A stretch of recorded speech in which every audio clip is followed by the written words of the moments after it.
Hello बच्चा लोग, कैसे हैं आप सभी। उम्मीद करता हूँ मस्त होंगे, स्वस्थ होंगे और अपने अपने एग्जाम की तैयारी में लगे होंगे।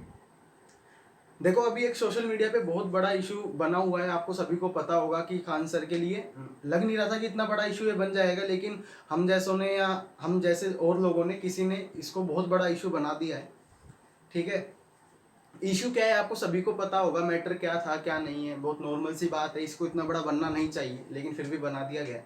देखो, सोशल मीडिया जो है ना, ये हमें बहुत पावर देता है, बहुत ज़्यादा पावर ये हमें देता है। लेकिन हम लोग इंडियंस जो हैं खास करके, कि हम पावर का मिसयूज़ करना बहुत अच्छे से जानते हैं, है ना। उसका जो यूज़ है, जो पर्पज़ है उसका, लेकिन उसके अलावा हम उसका मिसयूज़ करना बहुत अच्छे से जानते हैं पर्सनल गेन के लिए।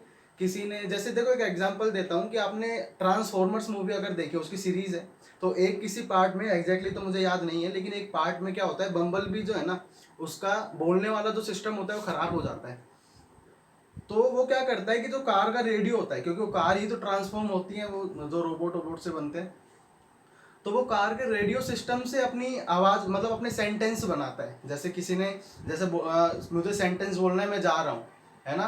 तो कोई गाना है या कोई न्यूज़ है या कुछ है, तो वो होगा, तो उसमें से वो अपने सेंटेंस उठाता है, अपने लेटर्स उठाता है। जैसे मैं उठाया, मैं हूँ उड़ता रोबोट वगैरह कुछ, तो मैं वहाँ से निकाला, जा कहीं से निकाला, रहा कहाँ से, और वो उनको कंबाइन करके एक सेंटेंस बनाता है और वो ऐसे बोलता है। आपने देखा होगा तो ज़्यादा अच्छे से समझ पा रहे होगे।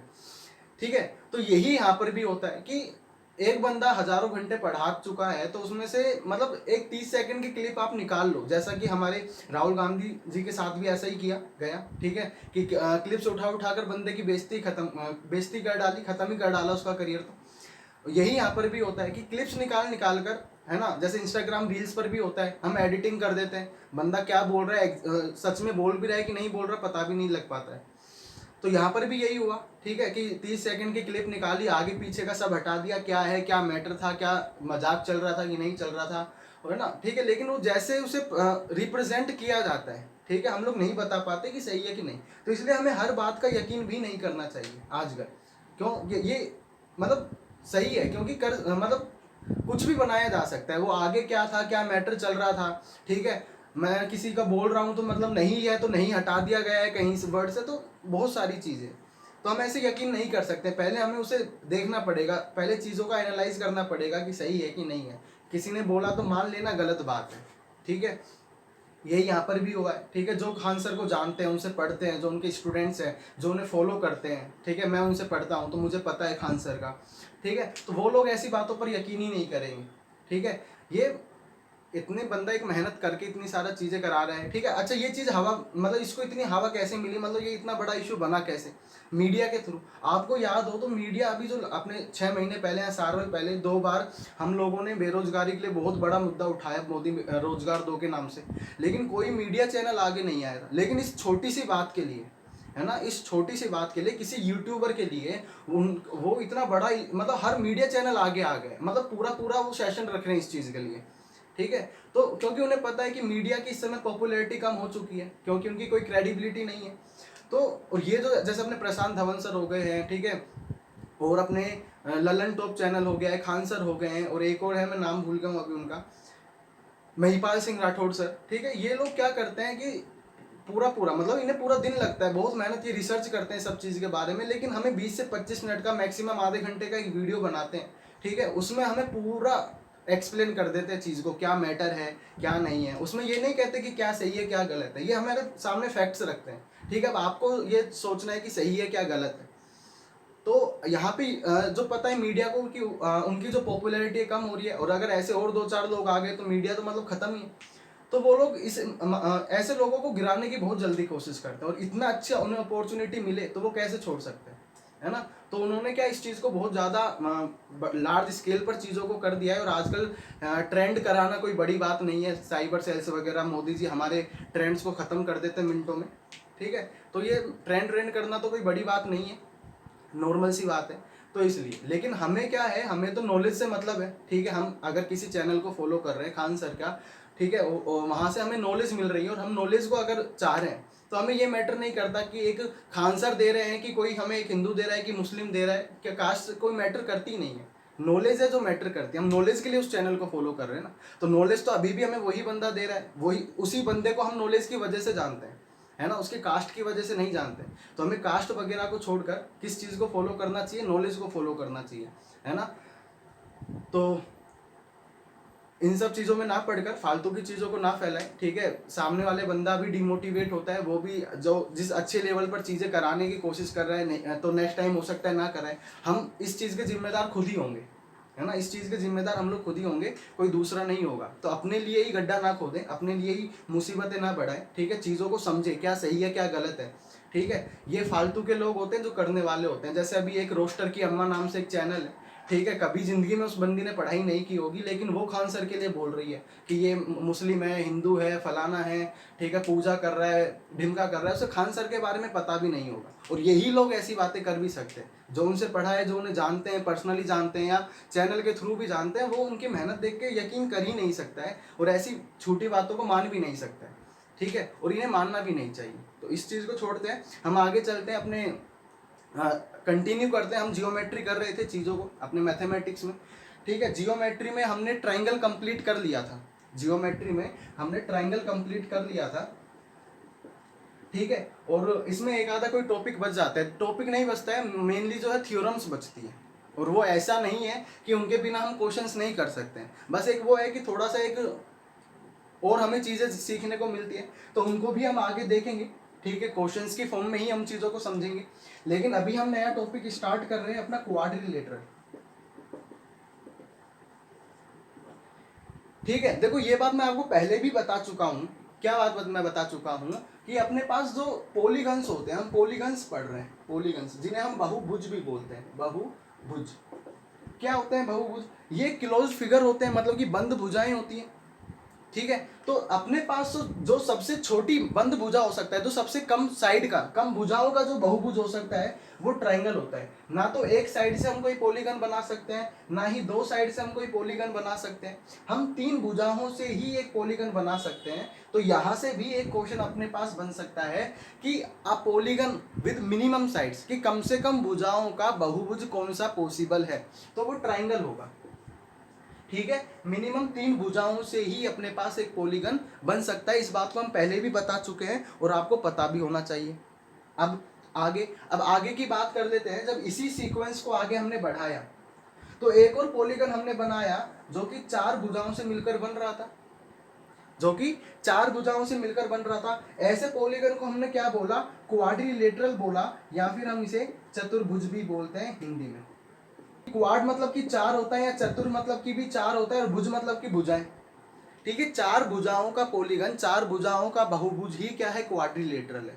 तो कोई भी फिगर बन रहा है, ऐसे भी बन सकता है, ये ऐसे भी बन सकता है, ठीक है। इसको हम बनाने के कई कई तरीके हैं। और ये क्वाड्रिलेटरल जो है, बहु चतुर्भुज जो है, अपने पास कई तरह का होता है। इन चीज़ों को हम समझेंगे।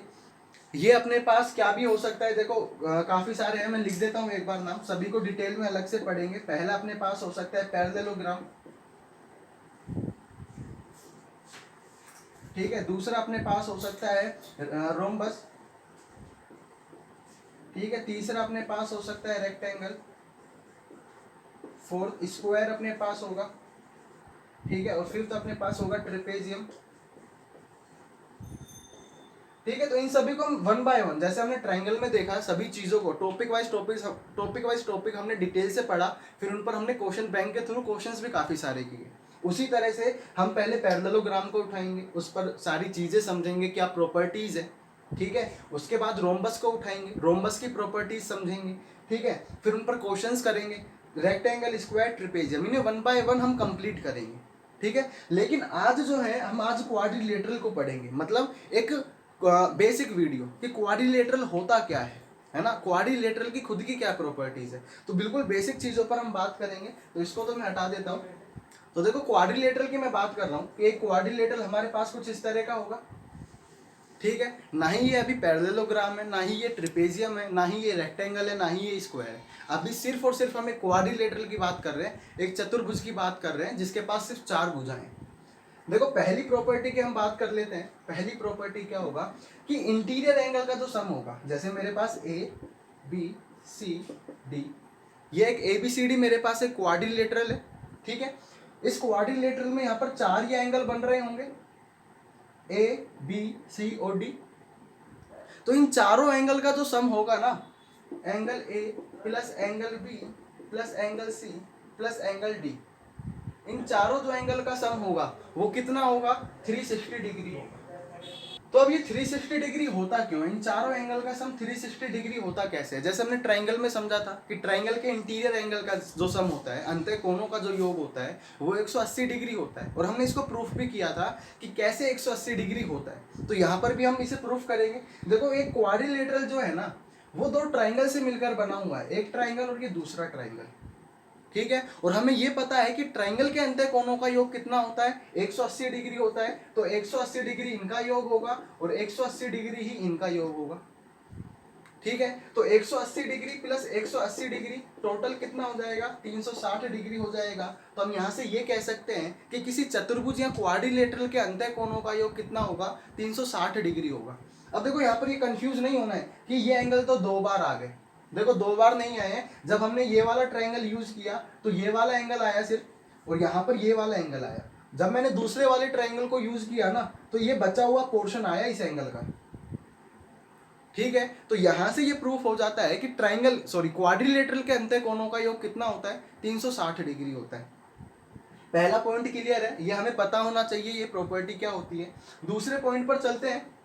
देखो सेकंड पॉइंट की हम बात कर लेते हैं, सेकंड क्या प्रॉपर्टी होती है। तो क्वाड्रिलेटरल के एरिया की हम बात कर लेते हैं। इसका एरिया हम कैसे निकाल सकते हैं, देखो जब हम बाकी पैरेललोग्राम, रेक्टेंगल, स्क्वायर, ट्रिपेजियम, इनकी सबकी अलग अलग बात करेंगे तो सबका एरिया निकालने का अलग तरीका होगा। क्यों, क्योंकि जैसे ये आते हैं ना, पैरेललोग्राम आया, स्क्वायर आया, तो इनके साथ कुछ प्रॉपर्टीज और आती है। ये सभी क्वाड्रिलेटरल है लेकिन इनमें कुछ प्रॉपर्टीज डिफाइन होती हैं कि स्क्वायर होगा तो सभी साइड्स इक्वल होंगी, सभी एंगल्स 90 डिग्री के होंगे।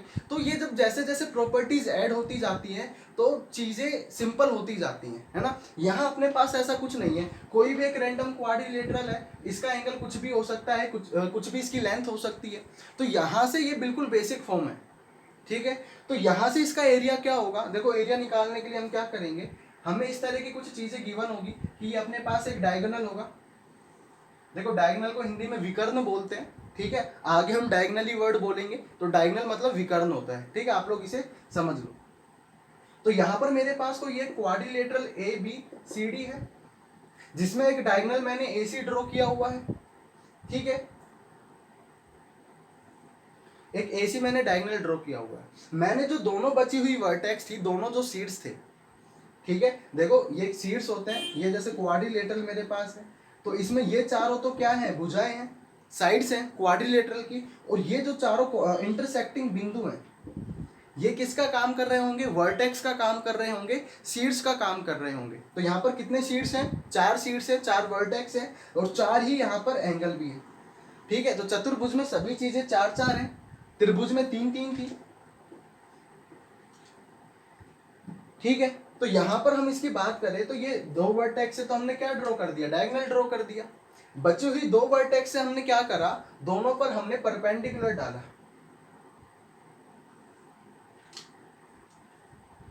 हमने दोनों वर्टेक्स से डायगोनल पर क्या डाला, परपेंडिकुलर डाला, लंब डाला। परपेंडिकुलर क्या होता है, लंब क्या होता है, इन सब की बातें हम कर चुके हैं, ठीक है। और जब मैंने इस पर ये लंब डाला तो ये मान लो ये H1 है और ये मान लो ये H2 है, ये लेंथ गिवन है, मैंने इसे H1 और H2 मान लिए। अब देखो इसका जो एरिया निकलेगा वो भी ट्राइंगल की हेल्प से ही निकलेगा। अब देखो यहाँ से एक चीज़ ये तो क्लियर हो गई है, मतलब हमें क्वाड्रिलेटरल पढ़ना है तो पहले हमें ट्राइंगल बहुत अच्छे से आना चाहिए, है ना। इसीलिए मैं इसी सीक्वेंस में चल रहा हूँ कि पहले मैंने क्या कराया, आपको लाइन एंड एंगल्स कराए। पहले मैंने एक लाइन दी, दूसरा मैंने आपको ट्राइंगल कराया क्योंकि 2 लाइन से एंगल बन रहे थे, तो 2 लाइन से मैंने एंगल कराया, लाइन के बाद एंगल कराया मैंने। थर्ड मैंने आपको कराया ट्राइंगल क्योंकि 1 लाइन 2 लाइन 3 लाइन, ठीक है। और फोर्थ मैंने आपको करा रहा हूँ क्वाड्रिलेटरल, ठीक है। इसी सीक्वेंस से अगर हम चीज़ों को करते चलेंगे तो ज़्यादा अच्छे से समझ में भी आएगा और एक फ्लो अपना बन जाएगा चीज़ों को समझने का। कोई भी ऐसा नहीं होगा कि हमें नहीं पता है, ठीक है। तो लाइन एंगल पढ़ा तो हमें ट्राइंगल समझ में आ गया, ट्राइंगल हमने पढ़ लिया है तो क्वाड्रिलेटरल हमें समझ में आ जाएगा। तो जिस बच्चे ने भी ट्राइंगल नहीं पढ़ा है तो पहले आप ट्राइंगल कंप्लीट करके आओ, ट्राइंगल से ज़्यादा क्वेश्चंस आते हैं, ट्राइंगल इंपॉर्टेंट भी है और क्वाड्रिलेटरल में ये बहुत हेल्प करेगा। हम बहुत सारी चीज़ें क्या ट्राइंगल की हेल्प से ही यहाँ पर निकालेंगे। जैसे अभी मैंने बोला कि क्वाड्रिलेटरल के इंटीरियर एंगल का जो सम होता है वो 360 डिग्री होता है, 360 डिग्री होता है। वो भी हमने किसकी हेल्प से निकाला, ट्राइंगल की हेल्प से ही निकाला। तो यहाँ पर भी हम ये जो एरिया निकालेंगे वो किसकी वजह से निकालेंगे, ट्राइंगल की हेल्प से। तो एरिया ऑफ, हम क्वाड्रिलेटरल की बात कर रहे हैं, ठीक है, क्षेत्रफल, किसी चतुर्भुज का क्षेत्रफल हम बात कर रहे हैं। तो देखो पहले मैं इस वाले त्रिभुज का एरिया निकाल लेता हूँ और फिर मैं इस वाले त्रिभुज का एरिया निकाल लेता हूँ। तो ये होगा क्या, देखो एरिया, चलो ऐसे लिख देता हूँ मैं इसको, एरिया ऑफ चतुर्भुज ए बी सी डी, हम क्या लिख सकते हैं, एरिया ऑफ ट्राइंगल। देखो डी ए सी, ये वाला जो पूरा चतुर्भुज है ये कौन से दो त्रिभुज से मिलकर बना है, डी ए सी वाले से और बी ए सी वाले से मिलकर बना है। तो मैं लिख देता हूं एरिया ऑफ त्रिभुज D A C plus area of त्रिभुज बी ए सी। अगर मैं इन दोनों एरियाज को ऐड करूंगा तो मुझे चतुर्भुज का एरिया मिल जाएगा कि नहीं मिल जाएगा, मिल जाएगा ना। तो देखो मैं डी ए सी का एरिया क्या लिख सकता हूँ, half into base into height होता है त्रिभुज का एरिया। त्रिभुज का area half into base into height होता है। तो यहाँ पर इस वाले त्रिभुज के लिए देखो ये हमने परपेंडिकुलर डाला हुआ है, तो बेस का काम कौन कर रहा होगा, AC कर रहा होगा। तो देखो half into BC, sorry AC, गलत नहीं समझना है, AC इंटू हाइट क्या होगी H1 plus half into base क्या होगा, इस वाले त्रिभुज के लिए भी AC बेस होगा, इंटू हाइट क्या होगी H2। देखो यहाँ से हाफ AC और हाफ AC को हम कॉमन ले सकते हैं, दोनों में ही कॉमन है, हाफ AC मैंने कॉमन लिया तो यहाँ पर क्या आया H1 प्लस H2। इसका मतलब कि अगर मुझे किसी चतुर्भुज का एरिया निकालना है और मुझे किसी डायगोनल की लेंथ और ये दोनों हाइट मुझे गिवन है, दोनों के रिस्पेक्टिव परपेंडिकुलर मुझे दिए हुए हैं, तो मैं इसकी हेल्प से क्या निकाल सकता हूँ, एरिया निकाल सकता हूँ चतुर्भुज का।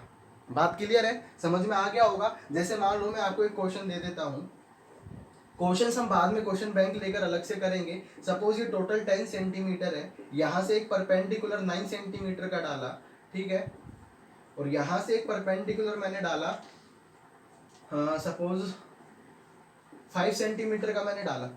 तो इसका एरिया क्या होगा, देखो मैं क्या करूँगा, हाफ मैंने किया इंटू AC, मतलब ये डायगोनल होगा, ये 10 सेंटीमीटर का है और हाइट कितनी है H1 प्लस H2, तो 9 प्लस 5, यह आ जाएगा हाफ इंटू 10 इंटू 40। तो ये 2 से कैंसिल आउट हुआ, 70 सेंटीमीटर स्क्वायर इस चतुर्भुज का क्या आ गया, एरिया आ गया। बात क्लियर है, मैं साइड हो जाता हूँ, इसका स्क्रीनशॉट लेना है तो स्क्रीनशॉट ले लो, नोट करना है तो नोट कर लो, ठीक है। अपने नोट्स अपने हाथ से बनाओगे तो चीज़ें ज़्यादा क्लियर रहेंगी। और एक आप लोग जो ऐसे पीछे हाथ लगा के मस्त वीडियोस देख रहे होंगे, उससे अच्छा ये है कि आप लोग क्या करें, साथ में नोट भी करते रहे और पहले क्वेश्चन को खुद से सोल्व करें, है ना। क्वेश्चंस करेंगे तब इस चीज़ को फॉलो करेंगे। अभी हम कंसेप्ट समझ रहे हैं तो कोई दिक्कत नहीं है, मैं इसे हटा देता हूँ। देखो 2 पॉइंट हमने कर लिए हैं, 2 पॉइंट कौन कौन से हमने कर लिए कि चतुर्भुज के अंतः कोणों का योग कितना होता है, 360 डिग्री होता है। दूसरा हमने देखा कि चतुर्भुज का एरिया कैसे निकालना है, किसी चतुर्भुज का एरिया कैसे निकालना है। तो एक और अपने पास यहाँ पे कंसेप्ट और आता है, तीसरा पॉइंट की हम बात कर लेते हैं कि ये दोनों जो रेशियो हैं, एरियाज हैं, वो किस रेशियो में होंगे, है ना। इसकी और हम बात कर लेते हैं, एक सेकेंड।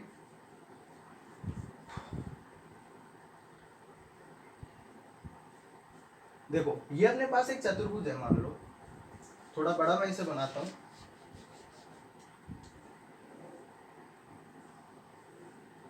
ठीक है। ये चतुर्भुज मैंने बनाया, ये ABCD एक चतुर्भुज मेरे पास है। अभी ना तो ये पैरेललोग्राम है, ना ही ये स्क्वायर है, ना ही ये रेक्टेंगल है, सिर्फ एक चतुर्भुज है। 4 भुजाओं से मिलकर कोई भी अपने पास एक फिगर बन रहा है, कोई भी एक पॉलीगन अपने पास बन रहा है, ठीक है।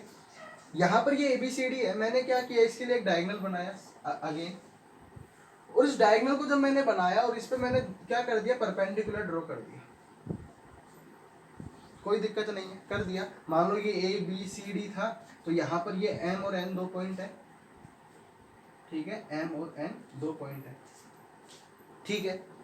अब मैंने क्या किया, और ये H1 और H2 है, इसमें भी कोई दिक्कत नहीं होनी चाहिए। ये मेरे पास क्या है, मैंने इन दोनों इस वाले डायगोनल को भी मिला दिया, मैंने इस वाले डायगोनल को भी मिला दिया। अब अगर हम इसे ध्यान से देखें, ये जो अपने पास अंदर दो ट्रायंगल बन रहे हैं,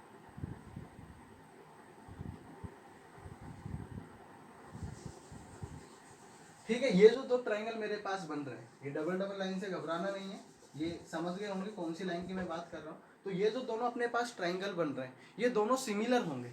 कैसे सिमिलर होंगे? देखो सिमिलरिटी के मैंने लिए आपको रूल्स बताए थे कि एंगल एंगल रूल से भी हम ट्रायंगल को सिमिलर कर सकते हैं। अगेन हम यहाँ पर ट्रायंगल को यूज कर रहे हैं, तो आपको ट्रायंगल अच्छे से आना चाहिए, इसलिए मैंने ट्रायंगल पर करीबन 100 से ज़्यादा क्वेश्चन आपको करा दिए।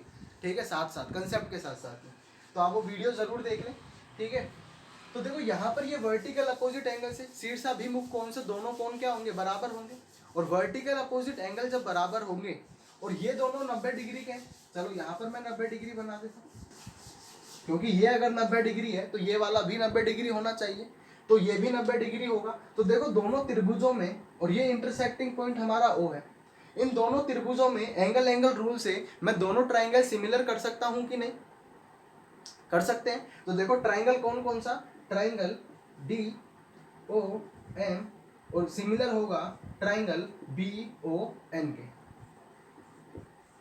ये दोनों ट्राइंगल सिमिलर हो गए। कौन सी प्रॉपर्टी यूज की मैंने? एंगल एंगल रूल यूज किया।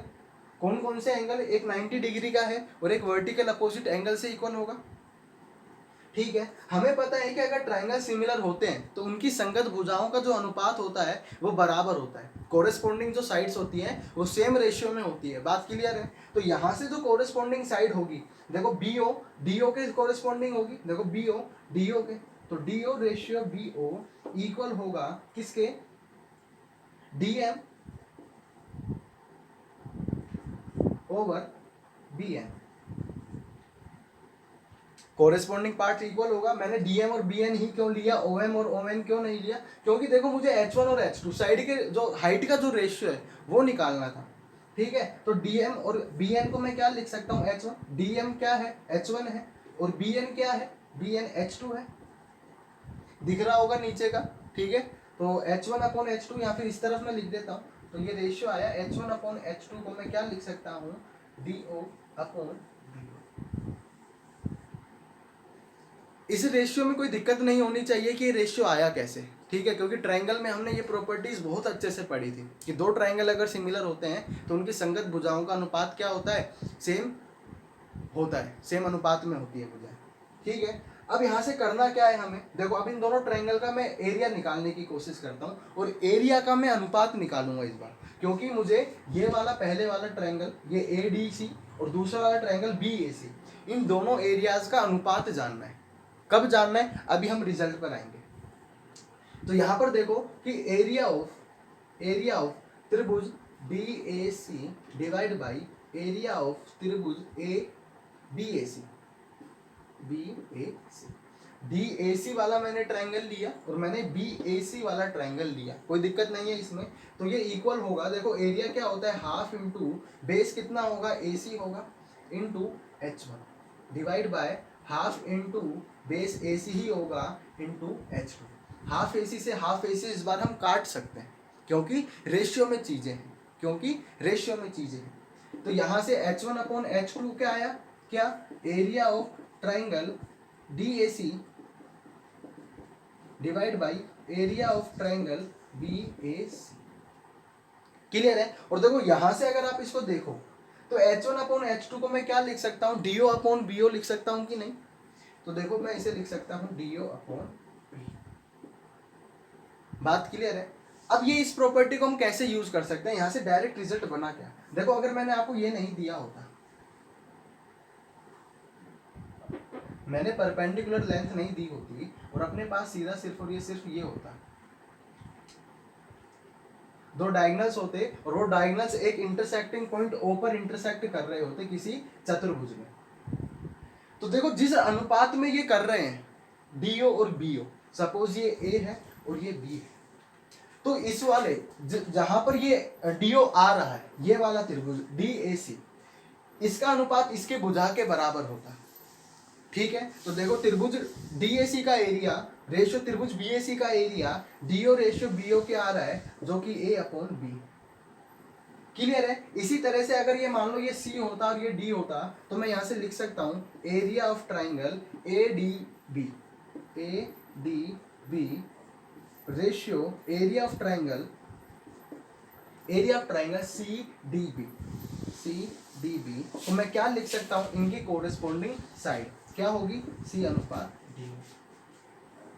इस पर भी बहुत क्वेश्चंस पूछे जाते हैं, ठीक है। अब ये सीधा आप लिख सकते हो चाहो तो, H1/DO आया, इसको आप ए बी लिख सकते हो सीधा, ठीक है। ये समझ में आ गया होगा कैसे ये ए बी आया। अब मैं सिर्फ अगर ये अनुपात दिया हुआ है भुजा का, ठीक है, तो आप इनके एरिया का भी अनुपात बता सकते हो। तो ये भी एक इंपॉर्टेंट रिजल्ट है, ये इस पर भी बहुत बार क्वेश्चन पूछा गया है। सीधा आपको ये दे दिया गया है और बोला है कि ये अनुपात बी में है। मान लो 2:3 में होता और इस पूरे क्वाड्रिलेटरल का एरिया मैं कह देता कि 50 है, 50 सेंटीमीटर स्क्वायर है, ठीक है। मैं बोलता कि बताओ डीएसी का एरिया क्या होगा, डीएसी का एरिया क्या होगा, तो मुझे पता है इन दोनों त्रिभुज का एरिया 2:3 में होता।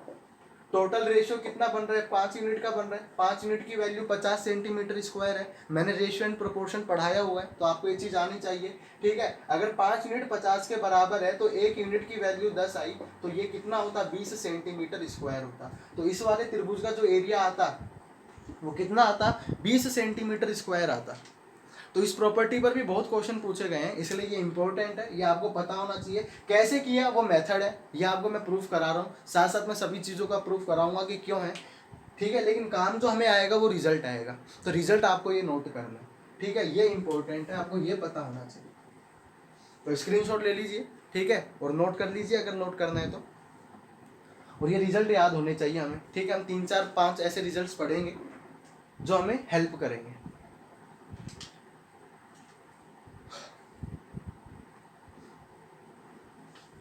चलो 3 पॉइंट हमने कर लिए हैं, तीनों पॉइंट काम के हैं, तीनों ही अच्छे हैं, ठीक है। 4th पॉइंट की हम बात करते हैं, ये भी अच्छा इंपॉर्टेंट अपने पास रिजल्ट है। ये क्या है, इस पर क्वेश्चन सीधा सीधा पूछ लिया जाता है, हमें डायरेक्ट आना चाहिए इस चीज को, कि अपने पास कोई क्वाड्रिलेटरल है, ठीक है। ये क्वाड्रिलेटरल मेरे पास ए बी सी और डी है, ठीक है। डी नहीं लग रहा है ये, तो इसे डी लगा देते हैं हम अच्छे से, डी बन गया अपने पास। अब क्वेश्चन अपने पास क्या पूछा जाएगा कि अगर हम इसके सभी साइड्स के मिड पॉइंट्स को ज्वाइन करें, मिड पॉइंट क्या होते हैं, मध्य बिंदु। अगर मैं इस चतुर्भुज के मध्य बिंदुओं को ज्वाइन करता हूं, मिड पॉइंट्स को अगर मैं ज्वाइन करता हूं, तो मेरे पास कौन सा चतुर्भुज बनेगा।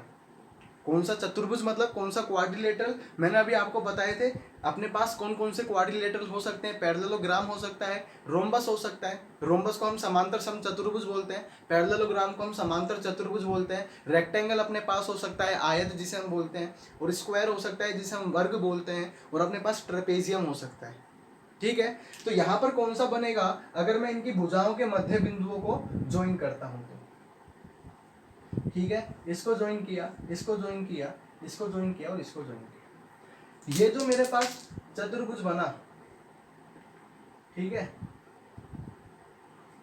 ये कौन सा चतुर्भुज होगा, ये समझ में आ रहा होगा। डैश डैश लाइन से एक चतुर्भुज मेरे पास बना है, ये मार करके कैप गिरती नहीं जब तक मजा ही नहीं आता है। तो ये अपने पास एक चतुर्भुज बना, ये चतुर्भुज कौन सा होगा ये हमें बताना है, ठीक है। 4 ऑप्शन आपके पास ऐसे गिवन होंगे, ठीक है। जो अभी मैंने नाम बोले सारे वो हो सकता है, पैरेललोग्राम हो सकता है, रेक्टेंगल हो सकता है, ठीक है, ये स्क्वायर हो सकता है, वर्ग हम जिसे बोलते हैं, ये अपने पास क्या हो सकता है, रोम्बस हो सकता है। तो इन चारों में से कौन सा होगा ये हमें बताना है। और इस तरह के क्वेश्चंस को करना कैसे है, देखो चीज़ें बहुत आसान है, करने के बाद लग भी रहा होगा अरे ये तो ठीक है नॉर्मल सी चीज़ है, लेकिन ये चीज़ें हम आगे सॉल्यूशंस में भी यूज कर सकते हैं। जैसे मैं अब यहाँ पर एक कंस्ट्रक्शन करूँगा कि मैं डायगोनल यहाँ पे बनाऊंगा, मैंने ये बनाया, ठीक है। अब ये क्वेश्चन इजीली हो जाएगा। तो ये अप्रोच हमें सिर्फ यहीं तक सीमित नहीं रखनी है कि हाँ ठीक है ये वाला प्रूफ हो गया बस ठीक है और कोई दिक्कत नहीं है। ये अब आगे के और क्वेश्चंस करेंगे तो इस तरह की चीज़ें हमें उनमें भी करना है, तो हम यहाँ से चीज़ें सीख रहे हैं, ठीक है। वैसे हम सभी तरह के क्वेश्चंस करेंगे, कोई दिक्कत नहीं है, लेकिन हमें चीज़ें सीखनी है कि अगर कोई नए तरह का क्वेश्चंस भी आता है मेंस में, अगर कोई नया तरह का क्वेश्चन आ गया, किस्मत अगर हमारी ख़राब हुई तो, वैसे तो आता नहीं है, एसएससी वालों ने मस्त मज़े कर रखे हैं हम लोगों के, ठीक है। तो अगर आ भी जाता है तो हमें आना चाहिए, हम उस भीड़ में ना हो कि जो रट के चीज़ों को जा रहे हैं, बस लास्ट ईयर के हमने कर ली चीज़ें और बस हम मज़े में, हम चीज़ों को सीख कर जाएंगे, हम हर सिचुएशन के लिए तैयार होंगे। तो यहाँ पर देखो मैंने डायगोनल ड्रॉ किया, और जब मैंने डायगोनल ड्रॉ किया तो देखो ये एक ट्राइंगल मेरे पास बना CDB, ठीक है। समझने के लिए मैं क्या करता हूँ, इनको हटा देता हूँ यहाँ से, सिर्फ हम इस वाले ट्रायंगल को देखेंगे, ये मैं थोड़ा सा रफ कर दिया है यहाँ से चीज़ें, तो समझ में आ रहा होगा कि मैं किस ट्रायंगल की बात कर रहा हूँ। और आपको याद हो तो मैंने ट्रायंगल में आपको एक प्रॉपर्टी कराई थी, क्या प्रॉपर्टी कराई थी कि अगर ये कोई मेरे पास ट्रायंगल है और इसके हम दोनों मिड पॉइंट्स को ज्वाइन करते हैं, दोनों साइड्स के मिड पॉइंट को अगर हम ज्वाइन करते हैं ये, तो ये वाली साइड थर्ड साइड के पैरेलल भी होगी, और दूसरा क्या कि ये इस लेंथ की हाफ भी होगी। अगर मान लो ये एक्स वाई जेड मेरे पास कोई ट्राइंगल होता और ये अपने पास कोई डी और ई लेंथ होती, तो जो डी ई होती ना वो क्या होती, half of the y z. ये चीज मैंने आपको कराया था मिड पॉइंट थ्योरम के नाम से, ये चीज बताई थी मैंने, mid point theorem, mid theorem लिख दिया अभी मैंने, कोई बात नहीं, मिड पॉइंट थ्योरम थी ये। जब हम मिड पॉइंट्स को ज्वाइन कर रहे हैं तो ये वाली जो लेंथ होगी ये क्या होगी, टोटल लेंथ की जो थर्ड साइड होगी उसकी हाफ होगी, हाँ है ना। तो यहाँ पर भी यही हो रहा है, ये दोनों मिड पॉइंट्स हैं, ये दोनों इन दोनों साइड्स के मिड पॉइंट्स हैं, क्योंकि मैंने बोला हम मध्य बिंदुओं को ही ज्वाइन करके क्वाड्रिलेटरल बना रहे हैं। तो ये थर्ड साइड होगी, तो ये वाली लेंथ इसके पैरेलल भी होगी, दूसरा ये डीबी की हाफ भी होगी, तो मैं इसको BD/2 बोल सकता हूँ, हाँ है ना, बोल सकते हैं ऐसा। चलो ठीक है, इसको वापस ज्वाइन कर देते हैं।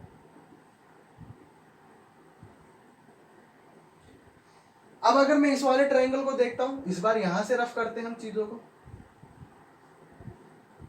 अब मैं इस वाले ट्रायंगल में देखता हूं, अगेन ये भी हमारे पैरेलल होगी इस थर्ड साइड के, ठीक है, और हाफ भी होगी, तो ये BD/2 होगी, ठीक है। अपना काम हो गया है, इस क्वाड्रिलेटरल को कंप्लीट कर देते हैं। अब मैं क्या करता हूं, मैं एक दूसरा डायगोनल ड्रॉ करता हूं, इसको हटा देता हूं थोड़ी देर के लिए। ये मैंने दूसरा डायगोनल ड्रॉ किया, बाकी की दोनों वर्टेक्स को ज्वाइन करता हुआ, ठीक है। ये अभी दिक्कत करेगा, लेकिन हमें पता है कि हमने डायगोनल बनाया था, कोई दिक्कत नहीं।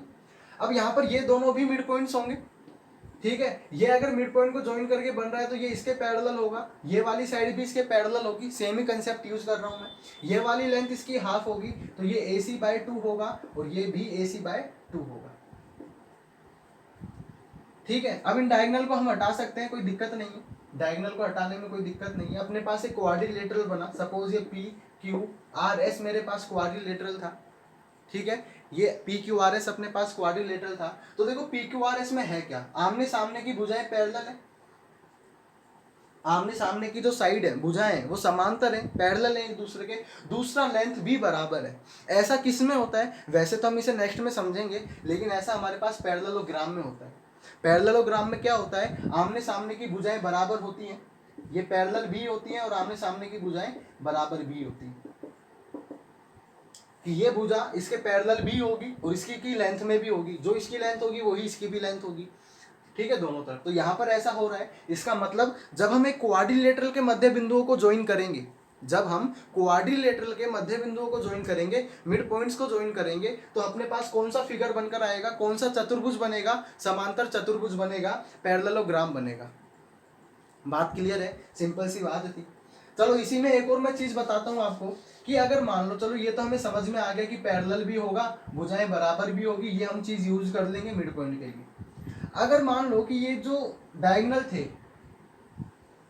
ये जो डायगोनल थे, अगर ये 90 डिग्री पर इंटरसेक्ट कर रहे होते, तो अपने पास ये जो क्वाड्रिलेटरल बनता PQRS, ये क्या होता, एक और प्रॉपर्टी ऐड कर दिया मैंने यहाँ पर। अगर ऐसा कोई चतुर्भुज हमें आता है जिसके डायगोनल आपस में 90 डिग्री पर मिलते हैं, तो वो क्या हो जाएगा, वो ये वाला केस फॉलो करेगा, ठीक है। तो देखो यहाँ 90 डिग्री है, ये वाली भुजा इस वाली भुजा के पैरेलल है, हमें पता है कि समांतर भुजाओं के अंतः कोणों का योग, मतलब इन दोनों कोणों का योग कितना होना चाहिए, 180 डिग्री होना चाहिए, 180 डिग्री होना चाहिए। तो ये 90 डिग्री है, तो इसे भी 90 डिग्री होना पड़ेगा, ठीक है। इसी तरह से ये वाली जो साइड है, ये वाली जो साइड है इस वाली साइड के पैरेलल है, अगर ये 90 डिग्री है तो इसे भी 90 डिग्री होना पड़ेगा, समांतर भुजाओं के अंतः कोणों का योग। देखो इस तरह से ट्रांसवर्सल लाइन कट करता है, मैंने बोला था इन दोनों कोणों का योग जो होगा वो 180 डिग्री होगा, इन दोनों भुजाओं को जब मैं ऐड करूंगा तो वो 180 डिग्री आएगा। तो यहाँ पर ये 180 डिग्री होना चाहिए था, तो ये 90 है तो इसे भी 90 होना पड़ा। और चतुर्भुज के अंत कोणों का योग कितना होता है? 360 डिग्री होता है। 90 प्लस 90 प्लस 90 270 तो यही हो गया, तो इसे भी 90 होना पड़ेगा 360 डिग्री करने के लिए।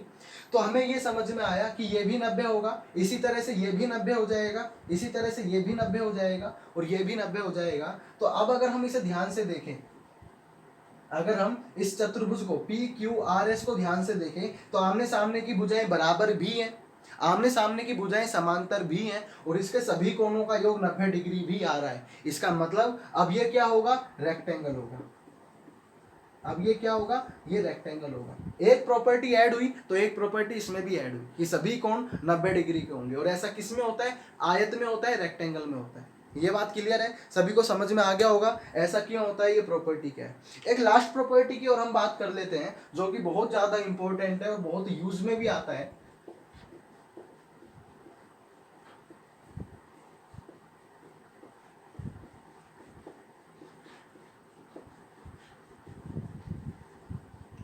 लेकिन एक बात मैं यहाँ से बार बार फिर बोलूंगा कि जिसने ट्रायंगल नहीं पढ़ा एक बार ट्रायंगल पढ़ ले, क्योंकि क्वाड्रिलेटरल में ट्रायंगल बहुत ज़्यादा यूज होगा, ट्रायंगल बहुत ज़्यादा यूज होगा, तो ट्रायंगल आपको आना चाहिए।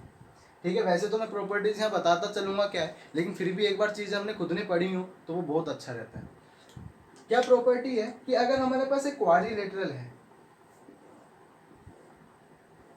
क्योंकि क्वाड्रिलेटरल कर रहे हैं तो क्वाड्रिलेटरल ही होगा। ठीक है, फिफ्थ वाला पॉइंट है अब अपने पास, लास्ट पॉइंट। आज हम 5 ही पॉइंट डिस्कस करेंगे, उसके बाद हम नेक्स्ट में एक एक करके क्वाड्रिलेटरल को उठाएंगे और उन पर क्वेश्चंस डिस्कस करेंगे। ये अपने पास एक ABCD चतुर्भुज है, क्वाड्रिलेटरल है, इसमें कोई दिक्कत नहीं होनी चाहिए।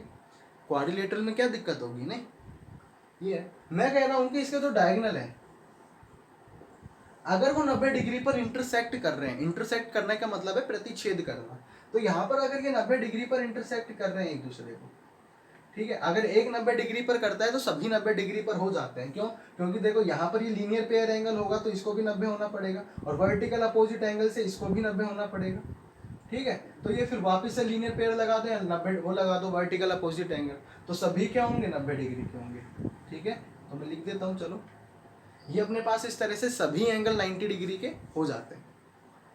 तो यहाँ पर जो अपने पास रिजल्ट निकल के आता है वो क्या होता है कि जो स्क्वायर का सम होगा आमने सामने वाली भुजाओं का वो बराबर होगा। क्या मतलब कि AB स्क्वायर प्लस सामने वाली भुजा CD स्क्वायर बराबर होगा AD स्क्वायर प्लस इसके सामने वाली भुजा का स्क्वायर BC स्क्वायर। ये रिजल्ट अपने पास निकल के आता है और रिजल्ट पर भी क्वेश्चंस बहुत पूछे जाते हैं।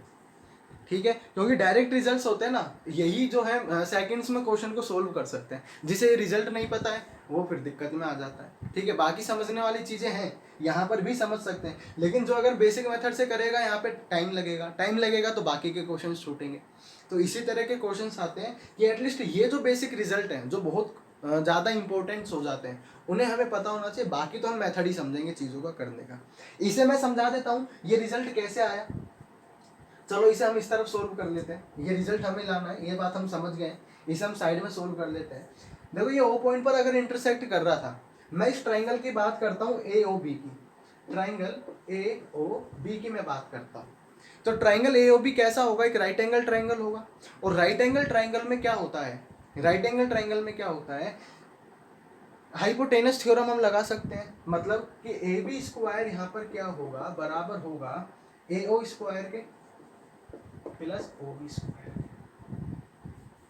ठीक है, यहाँ पर अगर मैं इस वाले त्रिभुज में भी लगाता हूँ राइट एंगल ट्राइंगल की थ्योरम, क्योंकि ये भी 90 डिग्री का होगा, 90 डिग्री के सामने वाली भुजा हाइपोटेनियस होगी, कर्ण का काम कर रही होगी, और कर्ण का स्क्वायर क्या होता है? बराबर होता है लंब स्क्वायर प्लस आधार स्क्वायर। ये बहुत बेसिक सी बात है और हम राइट एंगल ट्राइंगल में करके भी आए हैं, तो मुझे उम्मीद कर रहा हूँ कि आपको पता होगा। ठीक है, यहाँ पर क्या होगा? CD स्क्वायर, सभी चारों त्रिभुज के लिए मैं सेम थ्योरम लगा रहा हूँ। ठीक है, AD स्क्वायर बराबर होगा OD square plus OB square. चार ये इक्वेशन मेरे पास बनी, इन चारों ही इक्वेशंस को ऐड कर दो, और इन इक्वेशंस को ऐड करने का तरीका होता क्या है? चलो इस रिजल्ट को मैं यहाँ लिख देता हूँ एक बार, AB square plus CD square बराबर होगा AD square plus BC square. ये रिजल्ट मुझे प्रूव करना है और उसको मैं यहाँ से हटा देता हूँ क्योंकि जगह की जरूरत होगी। तो यहाँ पर इन चारों इक्वेशन को ऐड करा, और इक्वेशन ऐड करने का तरीका होता है उसके जो लेफ्ट हैंड साइड है, दाया पक्ष है, उसको दाएं पक्ष में ऐड कर दो, बाएं पक्ष को बाएं पक्ष में, या फिर लेफ्ट हैंड साइड को लेफ्ट हैंड साइड में और राइट हैंड साइड को राइट हैंड साइड में ऐड कर दो। तो देखो AB square plus BC square plus CD square plus AD square is equal to में OA square plus OB square plus OC square plus OD square. अब देखो अगर आप ध्यान दो, OA square OA square, OD square OD square, OC square OC square, OB square OB square, सभी terms दो दो बार है। तो मैं क्या करता हूँ, इसको 2 से मल्टीप्लाई कर देता हूँ दोबारा लिखने की बजाय। मैंने इसको 2 से मल्टीप्लाई कर दी क्योंकि सभी टर्म्स दो दो बार थी, तो ऐड होकर जैसे 2 + 2 किया तो 2 × 2 भी लिख सकते हैं उस चीज़ में। तो ये 2 बार आ गया, जैसे x + x किया तो 2x हो गया है ना। 2 वाला एग्जाम्पल नहीं समझ आया। अब देखो यहाँ से OA square plus OC square को क्या लिख सकते हैं, देखो OA square plus OC square को, या फिर OA square plus OB square को देखो, OA square plus OB square को देखो, OA square plus OB square को हम AB स्क्वायर लिख सकते हैं प्लस, और OC square plus OD square को, OC square plus OD square को हम CD स्क्वायर लिख सकते हैं। और यहाँ पर अपने पास क्या है, AB स्क्वायर है प्लस BC स्क्वायर है प्लस CD स्क्वायर है प्लस AD स्क्वायर है, ये अपने पास है यहाँ पर। अब देखो यहाँ पर 2AB स्क्वायर है, तो एक AB स्क्वायर से एक AB स्क्वायर कट जाएगा, और एक CD स्क्वायर से एक CD स्क्वायर कट जाएगा। अपने पास फाइनली बचा क्या, BC square plus AD square बराबर होगा AB square plus CD square. और यही तो हमें प्रूफ करना था कि आमने सामने वाली भुजाओं का जो स्क्वायर का योग होता है वो समान होता है अगर जो विकर्ण है, जो डायगोनल है, वो 90 डिग्री पर काट रहे हैं। तो वो 90 डिग्री पर अगर काट रहे हैं तो क्या होता है, आमने सामने वाली भुजाओं के स्क्वायर का योग बराबर होता है। ठीक है, तो ये 5 जो बेसिक रूल्स, बेसिक अपने पास रिजल्ट्स बनते हैं, प्रिंसिपल्स, प्रॉपर्टीज बनती हैं इसमें, वो बहुत काम की है। इन पर बहुत क्वेश्चंस पूछे भी जाते हैं, ऐसा नहीं है कि बस हमने ऐसे ही होशियारी में कर लिए। बहुत इंपॉर्टेंट है, बहुत क्वेश्चन इस पर बनते हैं। ठीक है, ये आपको पता ही होना चाहिए। सभी मैंने आपको प्रूफ भी करा दिए, इन पर क्वेश्चंस हम आगे देखेंगे। आज के लिए इतना ही, नेक्स्ट में मिलते हैं। तब तक वीडियो को लाइक करो, शेयर करो, कमेंट करके बताओ कैसा लगा। ठीक है, कोई भी अगर प्रॉब्लम है तो आप पूछ सकते हो मुझे। बाकी अदर सोशल मीडिया हैंडल्स जो हैं उनका भी लिंक मैंने डिस्क्रिप्शन में डाला हुआ है, आप वहाँ पर भी जाकर ज्वाइन कर सकते हैं, और किसी भी तरह की क्वेरी है तो मुझसे पूछ सकते हैं। बाकी शेयर करना नहीं भूलना है, बेल आइकन को प्रेस कर लेना है, जिससे कोई भी नोटिफिकेशन है आपको तुरंत मिल जाए। ठीक है, टेलीग्राम का लिंक भी मैंने आपको डाला हुआ है, उसे ज्वाइन कर सकते हो, वहाँ पर ये मैटर मैं अपलोड करता रहता हूँ। ठीक है, नेक्स्ट वीडियो में मिलते हैं, तब तक के लिए टाटा बाय बाय।